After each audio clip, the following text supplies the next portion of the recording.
Hello students, how are you? I am Suman Agarwal. हम 9th class का lesson 3 poverty as a challenge पढ़ रहे हैं। आज हम नेक्स्ट टॉपिक पावर्टी लाइन पढ़ेंगे।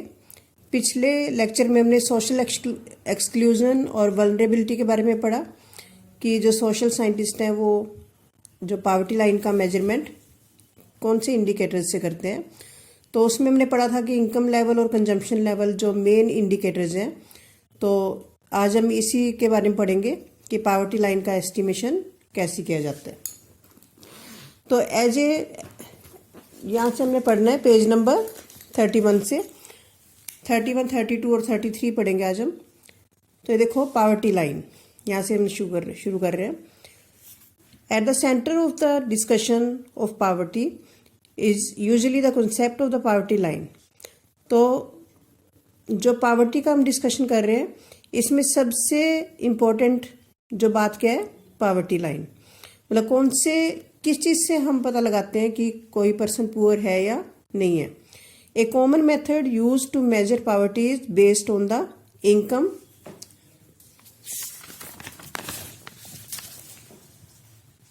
And consumption level. तो कॉमन मेथड जो है इसका क्या है कि किसी भी पर्सन की इनकम और कंजम्पशन लेवल, मतलब वो कितना कंज्यूम कर रहा है या कितनी उसकी इनकम है, उससे हम पता लगा सकते हैं कि कोई पर्सन पुअर है या नहीं है।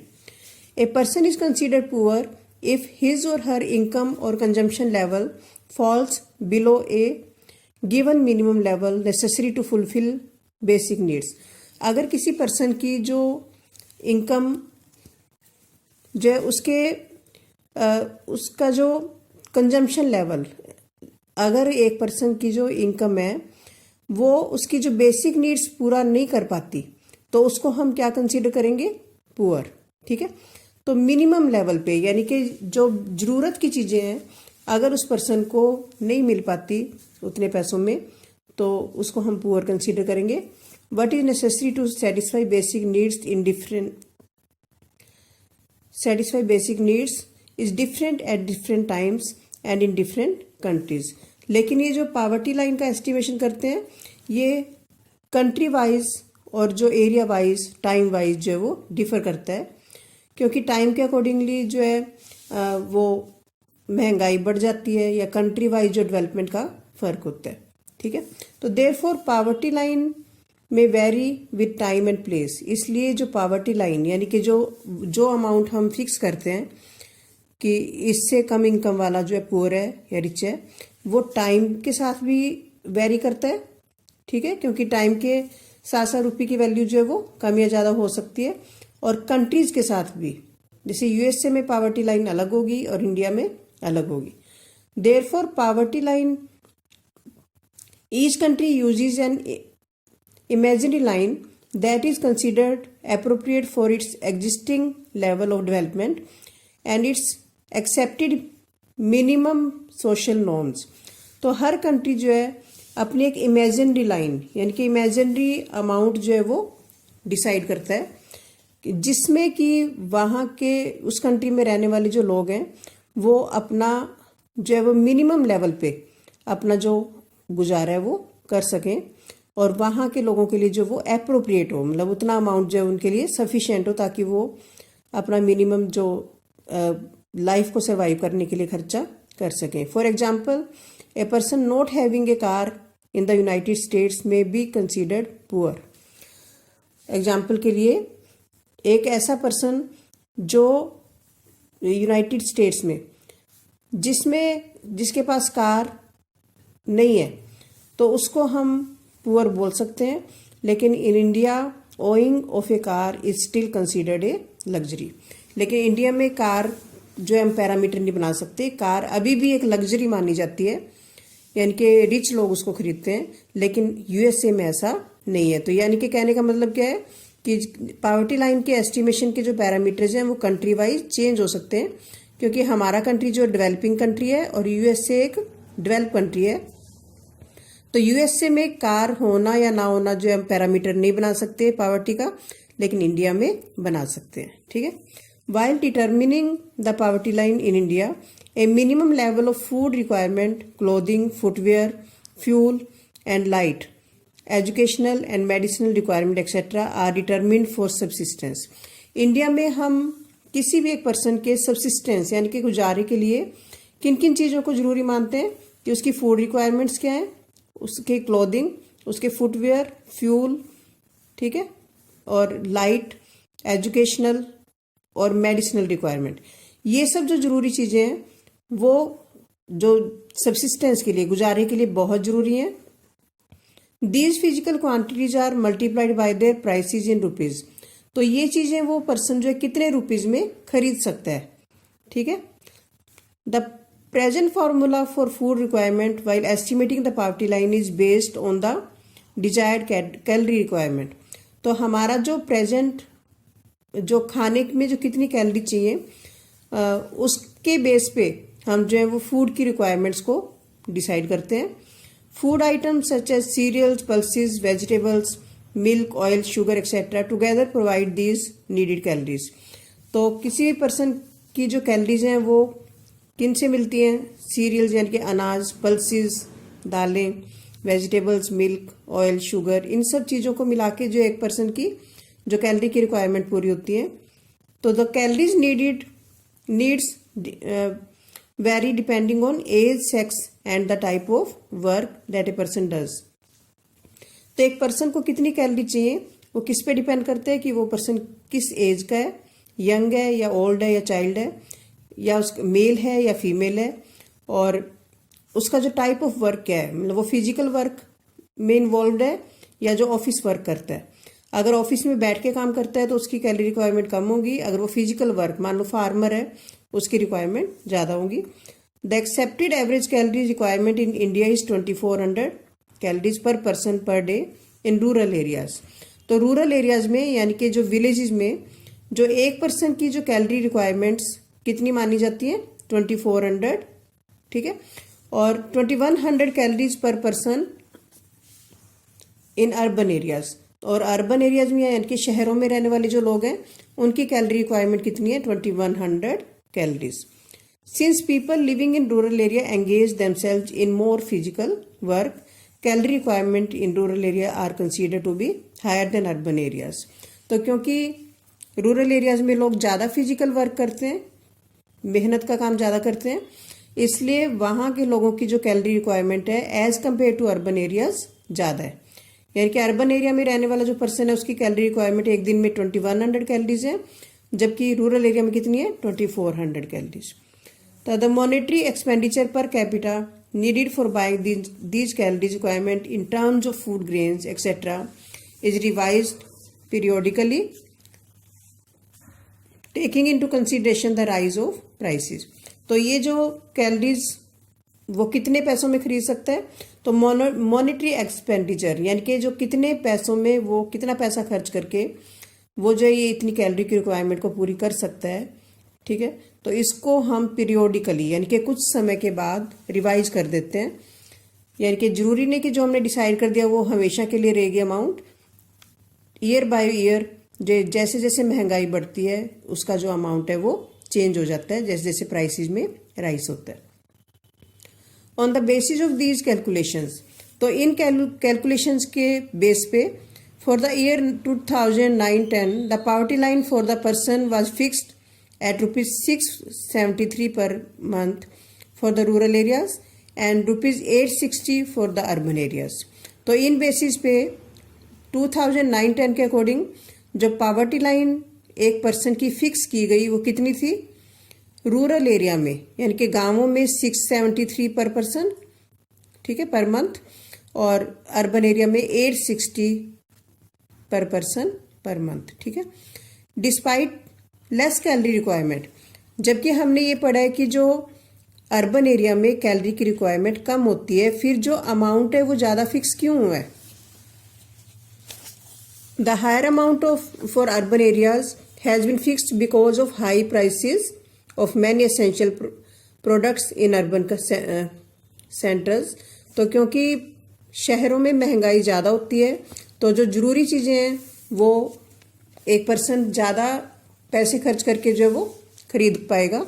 इसलिए शहरों में जो है कैलोरी रिक्वायरमेंट कम होने के बावजूद भी जो पावर्टी लाइन का जो एस्टिमेशन है उसमें अमाउंट जो है वो ज़्यादा फिक्स किया जाता है। तो इस तरह से in this way in the year 2009-10 a family of 5 members living in rural areas and earning less than about 3,165 per month will be below the poverty line. तो 5 लोगों की जो फैमिली है उसमें अगर उस फैमिली में 5 मेंबर्स हैं तो उसमें अगर 3,165 रुपये से कम उनकी सैलरी है, ठीक है, तो उसको हम पुअर कंसीडर करेंगे। तो ये हमने कैसे निकाला कि 673 को 5 से मल्टीप्लाई कर दिया 5 मेंबर्स के अकॉर्डिंगली। तो ये पावर्टी लाइन का एस्टिमेशन हो गया कि अगर रूरल एरिया में 5 लोगों की फैमिली जो है उसकी इनकम अगर 3,165 रुपये से कम है तो उस फैमिली को हम पुअर कंसीडर करेंगे, अगर उससे ज़्यादा है तो वो पुअर नहीं है।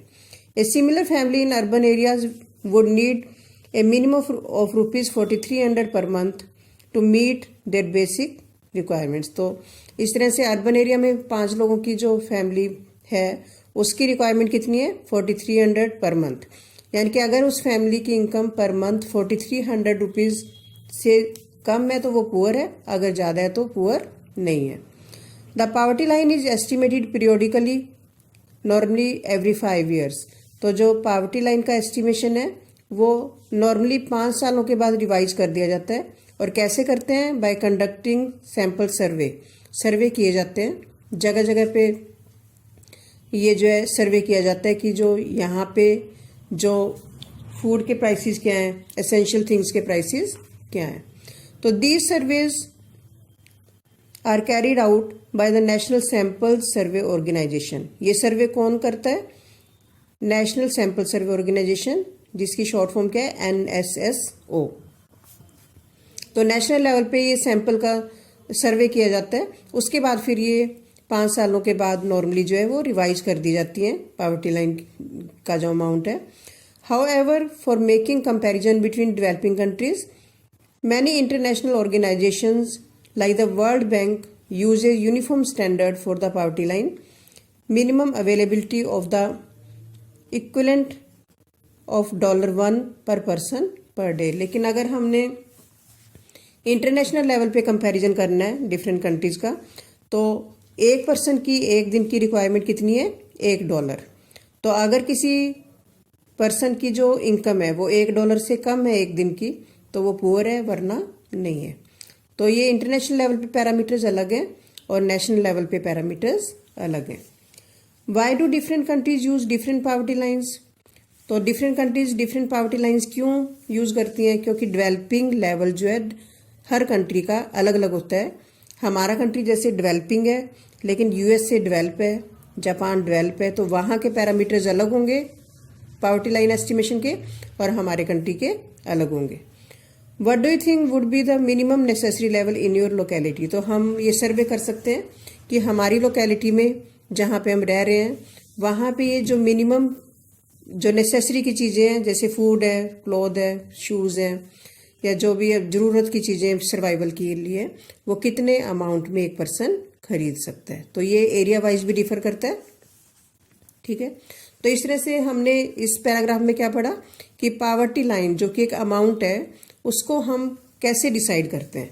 तो ये इनकम लेवल और कंजम्पशन लेवल उसके बेस पे करते हैं कि किसी पर्सन की कितना उसको कंज्यूम करने के लिए चाहिए और उसको फिर मनी में कन्वर्ट कर दिया जाता है और उसको फिर जो है ये देखते हैं कि उसकी इनकम कितनी है। अगर उसकी जो इनकम है उस अमाउंट से कम है तो यानी कि वो पुअर है, अगर उसकी ज़्यादा है इनकम तो वो पुअर नहीं है, ठीक है। अब आगे है टॉपिक हमारा पावर्टी एस्टिमेट्स। तो it is clear from table 3.1। अब 3.1 टेबल देखो, ये पेज नंबर 33 पे हम पढ़ रहे हैं। तो इसमें देखो पावर्टी रेशो परसेंटेज में और नंबर ऑफ पुअर मिलियंस में। तो इसमें देखो जो ईयर वाइज दिखाया हुआ है 1973-74 से लेके 2009-10 तक। तो इसमें देखो जो रूरल एरिया है और अर्बन एरिया, इसमें पावर्टी रेशो दिखाई हुई है परसेंटेज में। तो रूरल एरिया में पावर्टी कितनी थी 73-74 में 56.4% और अर्बन में 49%। कंबाइंड अगर देखें तो 55% थी, ठीक है। और नंबर ऑफ पुअर ये दिखाए हुए 261, 60 मिलियन ये अर्बन एरिया में, और टोटल पॉपुलेशन कितनी थी 321 मिलियन जो है वो हमारे इंडिया में पॉपुलेशन पुअर थी। लेकिन ये देखो ईयर वाइज जो है 2009-10 तक पहुंचते पहुंचते जो पावर्टी है वो देखो 56 से कम होकर कितनी हो गई 34, कहाँ पे, रूरल एरिया में।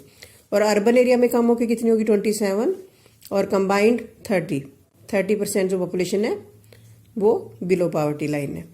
और नंबर ऑफ पुअर अगर इसको नंबर में कन्वर्ट करें तो इसमें देखो रूरल एरिया में 2782 मिलियन और अर्बन में 765, और जो कंबाइंड अगर हम देखें तो 3547 मिलियन जो पॉपुलेशन है वो इंडिया में बिलो पावर्टी लाइन रहती है।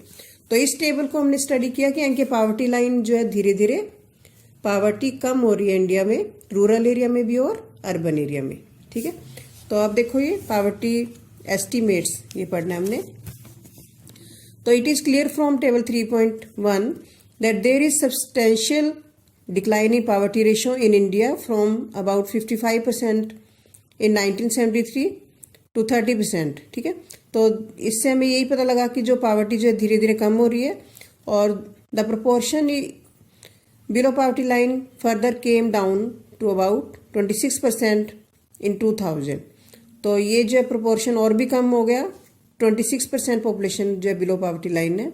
इफ द ट्रेंड कंटिन्यूज, अगर यही ट्रेंड चलता रहा तो पीपल बिलो पावर्टी लाइन में come down to less than 20% in next few years. तो अगले कुछ सालों में जो पावर्टी है वो 20% से भी कम हो जाएगी।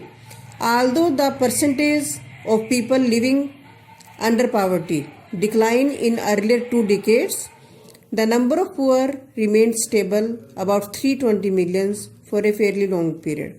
जबकि परसेंटेज तो कम हुआ है पावर्टी का, लेकिन जो नंबर ऑफ पीपल जो है वो ऑलमोस्ट उतने ही रहे हैं। ऐसा क्यों है?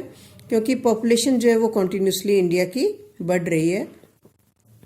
The latest estimates indicate a significant reduction in the number of poor to about 27% by 2004-05। तो पहले के कुछ डिकेड में जो रेशो उतनी ही रही, लेकिन बाद में जो है वो रेशो है, जो number of total number of जो पुअर पीपल है वो कम होना शुरू हो गया। तो ये हमने ये टेबल स्टडी किया। अब let us discuss even if poverty ratio decline between, ये मैंने बता दिया कि जो पावर्टी रेशो तो डिक्लाइन हो रहा है पहले के कुछ डिकेड में। Why did the number of poor remain at about 320 million, ठीक है। जो नंबर ऑफ पुअर है वो मतलब ऑलमोस्ट जो उतने ही रहे। ऐसा क्यों हुआ? क्योंकि जो पॉपुलेशन है इंडिया की इंक्रीज हो रही है। Are the dynamics of poverty reduction the same in rural and urban area? तो रूरल एरिया और अर्बन एरिया में क्या पावर्टी रिडक्शन सेम हो रहा है? तो ये भी आपने कंपैरिजन करना है कि रूरल एरिया में और अर्बन एरिया में। तो रूरल एरिया में जो पावर्टी रिडक्शन उसका रेशो कम हो रहा है, चाहे नंबर जो कम है, और लेकिन जो अर्बन एरिया में पावर्टी जो है वो तेजी से कम हो रही है, ठीक है। तो ये हमने पावर्टी एस्टिमेशन पढ़ा। यानी कि इस पैराग्राफ में हमने क्या पढ़ा कि जो गवर्नमेंट है वो कॉन्टिन्यूसली एफर्ट कर रही है पावर्टी को रिड्यूस करने के, और जिसके कारण से कॉन्टिन्यूसली हमारे कंट्री में पावर्टी कम हो रही है। लेकिन अभी भी एक बहुत बड़ा पार्ट जो पॉपुलेशन का वो बिलो पावर्टी लाइन रह रहा है। इसके बाद नेक्स्ट है वल्नरेबल ग्रुप्स। कौन से जो ग्रुप्स हैं या कौन से लोग जो हैं वो पावर्टी से ज़्यादा अफेक्टेड है, ये हमने पढ़ना है। The proportion of people below poverty line is also not same for all social groups and economic categories in India. अगर हम देखें तो जो पावर्टी है वो सभी सोशल ग्रुप्स में जो है या इकोनॉमिक कैटेगरीज में एक जैसी नहीं है। कुछ सोशल ग्रुप्स जो हैं वो ज़्यादा वल्नरेबल हैं, ज़्यादा अफेक्टेड हैं पावर्टी से, ठीक है। वो कौन कौन से हैं? Schedule caste, schedule tribes households, यानी कि शेड्यूल कास्ट कुछ कास्ट जो है शेड्यूल कास्ट और शेड्यूल ट्राइब जो है वो ज़्यादा पुअर है। Similarly among the economic groups, अगर हम इकोनॉमिक ग्रुप्स में देखें, मतलब इकोनॉमिकली यानी मनी वाइज देखें, the most vulnerable groups are the rural agricultural labourers households and the urban casual labourer house holds.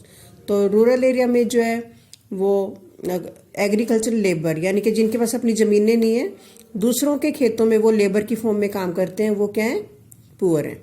और अर्बन एरिया में जो कैजुअल लेबरर, कभी उनको काम मिलता है कभी नहीं मिलता, तो ऐसे लोग बिलो पॉवर्टी लाइन ज़्यादा है, यानी कि कुछ इकोनॉमिक ग्रुप्स ज़्यादा पुअर है। तो अब हम ग्राफ देखेंगे 3.1। तो इसमें जो परसेंटेज दिखाया हुआ है कि बिलो पॉवर्टी लाइन जो है वो कौन कौन से जो कास्ट हैं जो उनका परसेंटेज कितना है। अभी देखो, पॉवर्टी इन इंडिया 2000 में इंडिया की पॉवर्टी, मोस्ट वल्नरेबल ग्रुप्स, मतलब मोस्ट अफेक्टेड ग्रुप्स कौन से हैं, ठीक है। तो इसमें देखो क्या दिखाया है, social groups and economic categories. इसमें scheduled tribes in rural India, rural India में रहने वाले शेड्यूल्ड ट्राइब्स, ट्राइबल एरिया में रहने वाले, ये कितने जो परसेंटेज बिलो पॉवर्टी लाइन रहते हैं, 47.4, यानी कि जितने भी शेड्यूल्ड ट्राइब्स हैं उसमें से 47.4% बिलो पॉवर्टी लाइन है, ये ग्राफ शो कर रहा है। और शेड्यूल कास्ट जितने भी लोग हैं उसमें से कितने परसेंट बिलो पॉवर्टी लाइन है, 42.3। और एवरेज इंडियन पॉवर्टी रेशियो कितनी है, 30, ठीक है। तो टोटल पॉपुलेशन में से 30% पॉपुलेशन पुअर है, जिसमें से जो शेड्यूल ट्राइब और शेड्यूल कास्ट का परसेंटेज ज़्यादा है। तो अगर हम इकोनॉमिक ग्रुप्स देखें तो एग्रीकल्चरल लेबरर्स 50% पुअर है और कैजुअल लेबरर्स 47% पुअर है, ठीक है। तो ये ग्राफ जो ये शो करता है कि कौन से सोशल ग्रुप्स और कौन से इकोनॉमिक ग्रुप्स जो हैं वो ज़्यादा वल्नरेबल हैं, ज़्यादा अफेक्टेड है पॉवर्टी से, ठीक है। तो ये हमने पढ़ा।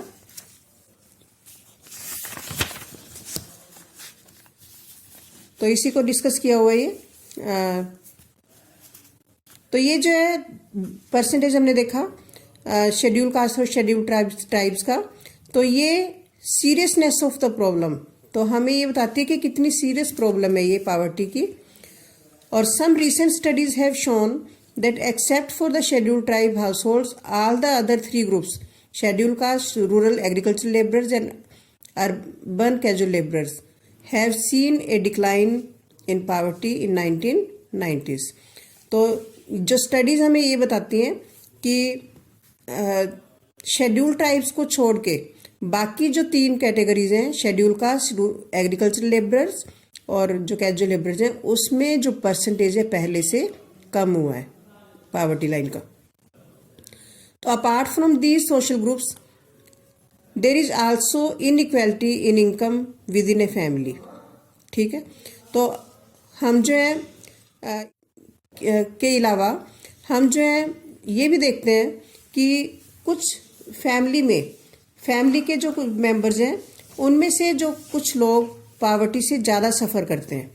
इन पुअर फैमिलीज, मान लो एक गरीब फैमिली है, ऑल सफ़र्स फ्रॉम पॉवर्टी, सभी पॉवर्टी से सफ़र करते हैं, but some suffers more than others, लेकिन कुछ लोग जो है ज़्यादा सफ़र करते हैं। कहने का मतलब क्या है कि जितनी भी बिलो पॉवर्टी लाइन जो फैमिलीज हैं, मान लो एक फैमिली पुअर है, उसमें बच्चे भी हैं, बूढ़े भी हैं, ठीक है, यंग लोग भी हैं, तो उसमें से जितने भी रिसोर्सेज आते हैं उन फैमिली के पास, उसमें से जो है वो वुमेन को, एल्डरली पीपल को और फीमेल इन्फेंट्स को, मतलब जो गर्ल चाइल्ड है उसको जो है वो इक्वल रिसोर्सेज नहीं मिलते। जैसे मान लो फैमिली में ½ kg मिल्क आ रहा है, तो वो जो है फीमेल चाइल्ड को या एल्डर पीपल को नहीं दिया जाता। तो ऐसे लोगों को, यानी कि पुअर फैमिली में भी ऐसे लोग जिनको जितने रिसोर्सेज अवेलेबल हैं उन वो भी नहीं मिल पाते, तो उसको हम क्या बोलेंगे, पुअरेस्ट ऑफ द पुअर, यानी कि पुअर फैमिली में से भी बहुत ज़्यादा पुअर लोग, ठीक है। तो ये हम आगे एग्जाम्पल से पढ़ेंगे। नेक्स्ट हम एग्जाम्पल देखते हैं। तो यहाँ तक हमने क्या पढ़ा कि पॉवर्टी डिक्लाइन हो रही है और कौन से सोशल और इकोनॉमिक ग्रुप्स ज़्यादा वल्नरेबल हैं, और किन लोगों को हम पुअरेस्ट ऑफ द पुअर बोल सकते हैं। पुअरेस्ट ऑफ द पुअर किसको बोलेंगे, एल्डरली पीपल, फीमेल इन्फेंट्स यानी कि छोटे 1 साल से छोटे जो गर्ल चाइल्ड है, जिनको फैमिली में जो अवेलेबल रिसोर्सेज हैं उनसे भी डिनाइड, यानी कि वो भी उनको अवेलेबल नहीं होते। तो इसको हम इस एग्जाम्पल से समझ सकते हैं, स्टोरी ऑफ शिवरमन। शिवरमन जो एक स्मॉल विलेज में रहता है, तमिलनाडु के करूर विलेज का इसका नाम है विलेज का। तो ये किसके लिए फेमस है? हैंडलूम्स के लिए और पावर फैब्रिक्स के लिए, ठीक है। तो there are 100 families in the village, उस विलेज में 100 फैमिलीज रहते हैं। तो शिवरमन जो है ये कॉबलर है और वो जो है एग्रीकल्चर लेबर का जो है 50 रुपीज़ कास्ट से वो कॉबलर है, लेकिन काम वो क्या करता है? लेबरर का। उसको एक दिन की लेबर के कितने मिलते हैं? 50 रुपीज़। लेकिन वो जो है ये भी काम उसको जो है साल के 5 या 6 महीने मिलता है, पूरा साल उसको ये काम लेबर का नहीं मिलता। और जब उसके पास काम नहीं होता तब उसको जो टाउन में जाके कुछ जो भी काम उसको मिल जाता है वो करना पड़ता है। उसकी वाइफ जो है शशिकला, वो जो है वो भी उसी के साथ लेबर का काम करती है, लेकिन उसको कभी काम मिलता है और कभी नहीं मिलता। और जब भी उसको काम मिलता है तो उसको 25 रुपीज़ उस काम के लिए मिलते हैं। यानी कि जो उसका हस्बैंड है उसको 50 रुपीज़ मिलते हैं, लेकिन उसको कितने मिलते हैं? 25 रुपीज़, ठीक है। तो there are 8 members in the family, उसकी फैमिली में 8 मेंबर्स हैं। और शिवरमन जो है वो उसकी 65 ईयर्स की एक विडो मदर है जो कि बीमार है, और उसको जो है अपने जो डेली के काम करने के लिए भी हेल्पर चाहिए। और he has a 25 years old unmarried sister, उसकी 25 साल की अनमेरिड सिस्टर भी है। 4 छोटे छोटे बच्चे हैं जो 1 साल से लेकर 16 साल तक की उम्र के हैं, और उनमें से 3 लड़कियां हैं और एक छोटा लड़का है। किसी भी लड़की को स्कूल नहीं भेजा गया, और किताबें खरीदना या दूसरी चीज़ें खरीदना जो है वो लग्जरी माना जाता है, ठीक है, जो कि वो अफोर्ड नहीं करते। तो also he has to get them married at some point of time. तो उसको जो है 3 लड़कियों की शादी भी करनी है, तो उस पर भी उसका खर्चा बहुत होगा, तो इसलिए वो एजुकेशन पे उनके लिए खर्चा नहीं करना चाहता। उसकी मदर जो है उसको लाइफ से इंटरेस्ट ख़त्म हो गया, और वो जो है मरने की वेट कर रही है। और उसकी जो सिस्टर है और उसकी जो बड़ी लड़की है वो घर की देखभाल करती हैं। शिवरमन जो है वो अपने बेटे को स्कूल भेजने की प्लानिंग कर रहा है जब भी उसकी एज आएगी, क्योंकि अभी तो वो 1 साल का ही है। तो जब भी उसकी वो प्लान कर रहा है कि उसको स्कूल भेजेगा। तो उसकी जो अनमैरिड सिस्टर है उसके लिए उसकी वाइफ से बनती नहीं है, और शशिकला जो उसको एक बर्डन मानती है। लेकिन शिवरमन जो है उसके लिए सूटेबल ग्रूम यानी कि लड़का नहीं ढूंढ पा रहा, क्योंकि उसके पास पैसे नहीं है। तो although the family has difficulty in arranging 2 meals, जो इतनी बड़ी फैमिली को जो है 2 समय का खाना अरेंज करने में भी डिफ़िकल्टी आती है। तो शिवरमन जो है वो फिर भी कभी कभी दूध खरीद लाता है फैमिली के लिए, लेकिन केवल किसके लिए? अपने बेटे के लिए, ठीक है। तो ये पुअर फैमिली का जो एग्जाम्पल दिया है, जिसमें बूढ़ी जो लेडी भी है, बच्चे भी हैं, ठीक है, और बड़ी फैमिली है।